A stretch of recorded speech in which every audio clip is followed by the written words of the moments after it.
Hi, everyone, and welcome to Crime Alley Documentaries.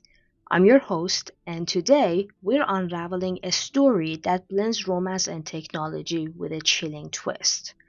But let's start with a little bit of background. Mieke Oort was born in Winchester, Massachusetts. She was the youngest of two girls. She was really shy. She was the kind of child that hid behind her mother's skirt, and unlike her older sister, she liked staying home and chilling with her parents. This was her nature, and it was fine. I myself am socially retarded and have trouble talking to people, so I totally get it. And I bet she was doing better than me. Anyway, this whole thing made learning challenging for her. So during her senior year of high school, her parents started looking into educational opportunities that would suit her personality, somewhere that focus would be placed on learning and individual differences. So their focus turned to the Netherlands, the country where Mika's dad was born in, and they still had a lot of family. It was a safe place for their baby girl to be. This took Mika and her mom to an open house at NHL Stenden in Leeuwarden, and seeing that Mika just fell in love with the place and the educational system, she immediately started studying leisure and event management in the fall of that year. Of course, she struggled a little bit in the beginning because, let's face it, being far from home is hard on a lot of people. But then something awesome happened. Mika blossomed. She was doing amazingly well. She found friends, she started going out and dating, she excelled at her studies, and even took on leadership roles at her university, and shaped a close bond with her roommates. She even cooked for them occasionally. Turns out, all she had to do was step out of her comfort zone. But as it would be expected, she missed her family more and more, and things got worse during COVID. She felt lonely being isolated from everyone and everything. So she decided to fly back home and take her classes online, which proved to be challenging because of different time zones. Like she had to attend online lectures at 1 or 2 a.m. But still, this was better than being all cooped up and alone in a foreign country. She finally flew back to the Netherlands in September, but before she did, she went out dancing with her sister and her friends. Everyone could see how much she had grown and changed. She wasn't that little shy girl anymore. She was ready to take on the world. This girl was living abroad at the age of 21, going to school, studying, cooking. She was independent. Anyway, cause she had actually just flown back to the Netherlands in September, she decided to stay at school for Christmas and not fly home to be with her family like she did every year. Her mom was coming soon to visit anyway, so it didn't make much sense for her to fly home again. But as one often does, Miko started to feel lonely. It's the holidays and everyone is leaving to spend the holidays with their families and school seems empty and there is no one around. No friends, no roommates, no one. So, like many, Mika turned to Tinder for a quick fix. She didn't want to be alone. She didn't want to feel lonely. And Tinder is the fastest way to feel better about yourself considering all the compliments you get. Granted, Mika was so beautiful and didn't need any compliments, but the situation made her feel lonely, like all of us sometimes do. It all started with a swipe. Mika met Thomas on Tinder, and after chatting a little, they decided to meet up. Things were going well. They hung out a lot and went away for weekends. But then after a few months, things got a little cold. Mika didn't seem that interested anymore, and things were quiet on her side. And how can you blame her? She was only 21, experiencing independence for the very first time in her life. She wanted to explore. She didn't want to be tied down. She just wanted to have a good time. After all, she was just in college. Thomas didn't want this to happen though. He was 27 and he wanted to be with her. He wanted her. It didn't help his case when he just lost it and took things he'd bought her from her house after she broke things off. But it didn't stop there. Oh no. He then started sending her expensive gifts. He then placed a tracker on her bike and followed her through the Amigos app. But these are just a few examples. Later, Thomas regretted what he'd done, and Mieke was just too sweet not to understand. She was open to having a platonic relationship with him and made plans to see him on March 5th, 2022. But then she told him that she couldn't make it because she was sick. Thomas just felt like something didn't add up. It felt weird. So, what did he do?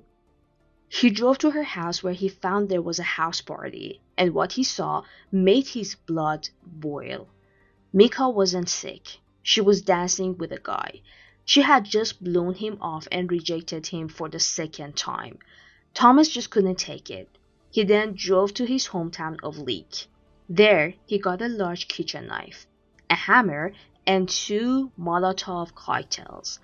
And if you don't know what that is, it's a hand-thrown incendiary weapon consisting of frangible container filled with flammable substances and equipped with a fuse. Well, according to Wikipedia. In use, the fuse attached to the container is lit and the weapon is thrown, shattering on impact. Anyway, going back to the case, Thomas then drove back to her house. He stood in front of the house watching the party from outside for a while. Then he reached into his car and grabbed something. He threw it against the house. It shattered the window. It was the petrol bomb he'd brought with himself. The fire resulted in panic and everyone started rushing outside and screaming, trying to figure out what had just happened.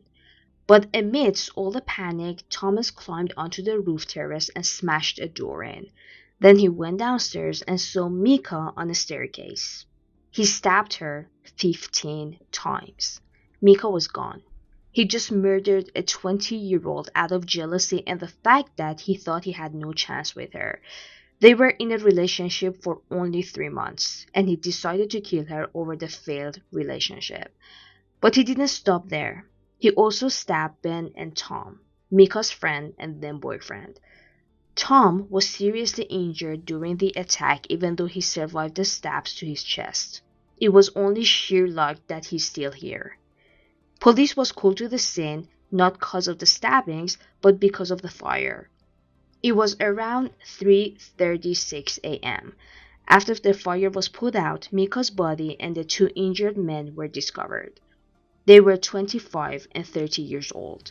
Sadly, there was nothing to be done for Mieke at that point. Thomas, meanwhile, had fled to Germany, but was arrested in the German town of Leer. After he was arrested, it was clear that this guy was obsessed with Mieke. I mean, think of the tracker and the Amigos app. Who would do that? On top of that, he actually admitted to attacking the students and killing Mieke. He talked about his jealousy, his anger, and his obsession. He had previously, right after Mieke dumped him, attempted to kill himself. In one incident, the police pulled him down from the roof of a building, and in another, he took 40 sleeping pills. In court, the defense tried to paint the picture of a guy who just lost control, a crime of passion, if you will. But the prosecution was pretty sure this was premeditated. After all, Thomas had taken the time to actually make the bombs. He had driven half an hour to his hometown, then half an hour back to Mieka's house to attack her, and he stood in front of her building for 10 minutes before starting his brutal attack. It was safe to assume it was all planned out and temporary insanity was not at play. But he only got 15 years in prison and has to undergo compulsory psychiatric treatment. Why, you ask? How can someone who stabbed 3 people and killed a beautiful 21-year-old girl with her whole future ahead of her get such a light sentence? Well, because Thomas was on the autism spectrum and suffered from a personality disorder, and the defense stated that he didn't know how to act and what is socially acceptable. He just didn't know how to handle the rejection and seeing her with Tom while she had blown him off. Furthermore, the defense emphasized that he acted spontaneously, and he was just there to talk to her, but things got out of hand. Thomas said that he had actually brought the fuel to her house to set himself on fire and had no intention of hurting her. Needless to say, the court didn't find the defense credible, but the court did rule that Thomas was somewhat less accountable for his acts due to his disorders. Obviously, the family was disappointed with the sentence. During his arrest, the true extent of his obsession and premeditation came to light. Investigators found messages and evidence showing his growing fixation on Mieke and his inability to cope with her rejection. But let's go back to what we've actually lost.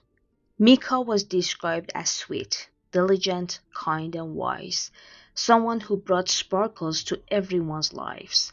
She played tennis and loved kiteboarding and was her dad's kitesurfing buddy.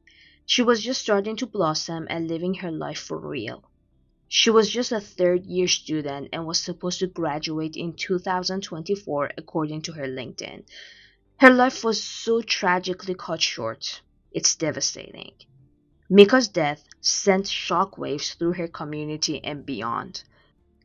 Friends and family remembered her as a warm and talented young woman with a passion for life. Her tragic story also sparked broader conversations about the dangers of online dating, stalking, and the importance of recognizing warning signs in relationships. We must ask ourselves, how do we protect ourselves and others in an age where technology connects us, but also exposes us to unseen dangers? And how can we better support victims of stalking before it's too late? Keep in mind that coincidentally, Mieke had just emailed her father a draft of a paper she had written on Tinder. She knew the dangers. She had researched it, but you can barely see the danger when you're standing so close. Today, Mika's family continues to honor her memory, advocating for stronger measures to combat stalking and raise awareness about the darker side of online interactions. Her story serves as a painful reminder of the risk that can come with meeting strangers online and the importance of trusting your instincts. Thank you for joining me on this episode of Crime Alley Documentaries. If you or someone you know is experiencing stalking or harassment, please don't hesitate to reach out to local authorities or support organizations. And remember, trust your instincts, stay vigilant, and stay safe.